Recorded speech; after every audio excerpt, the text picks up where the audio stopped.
Computer-generated chess problem 2721 by Chestatica. White has a queen, a knight, and a pair of pawns against black's queen, knight, and bishop. So that puts black slightly ahead in material. But the queen on d7 can be captured by the pawn on e6. It seems rather obvious that that's what white should do here, isn't it? Now here black has to be careful because if bishop captures pawn, queen to g5 check, king to e8, queen to g8 mate.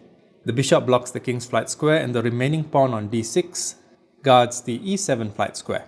The queen also x-ray guards the d8 flight square. So the king is mated, and quickly.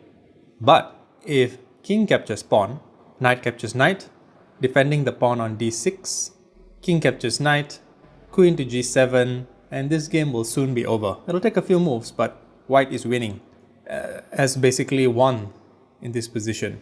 Let's go back. Is that the way to proceed? The answer is no, and here is why. So from the analysis, we can see that there's a mate in 4, which is actually the solution, a mate in 9, a mate in 10, and a draw. So for example, if knight to c6 check, queen captures c6, and this is drawn. But why would white play that foolish move, giving up a piece? The correct way, again as you can see from the analysis, is queen to g5, check. Now if knight to e7, it's important not to capture the knight with the pawn because queen captures pawn would fork the white king and queen, leading to a draw, like this. So in this position, the e pawn must capture the queen, and whatever black plays, bishop captures pawn, or king captures pawn, queen captures knight with mate. Notice how the knight on a7, that knight on the rim, is actually quite useful here, guarding the c6 and c8 flight squares. So the knight can't intervene. Black can last a little longer by playing queen to e7, which is actually counterintuitive, right? I mean, further giving up the queen, so to speak, than the knight. And surprisingly here, white must also know how to play this. It is not pawn captures queen, because then king to c7 and the mate is delayed, as you can see from the analysis. White slides the queen all the way to the other side of the board on a5. Check. Now if queen to c7 intervening, queen captures queen with mate.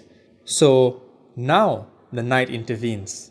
In futile, it just buys a little bit of time. Queen captures knight, the queen is forced to intervene, and queen captures queen with mate. Let's take a look at that again.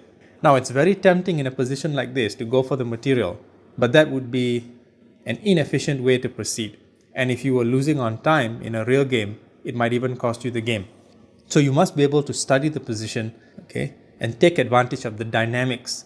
As the pieces move, the dynamics of the position changes. And this is a good example, I think. Queen to g5 check, okay, forsaking the instant gratification of capturing more material, especially a queen. Queen to e7 intervening. Again, black is offering up the queen, but white refuses because he sees queen to a5 check. And here black realizes he is completely lost because after queen captures knight, queen intervenes, queen captures queen with mate. I hope you enjoyed this one. I kind of liked it.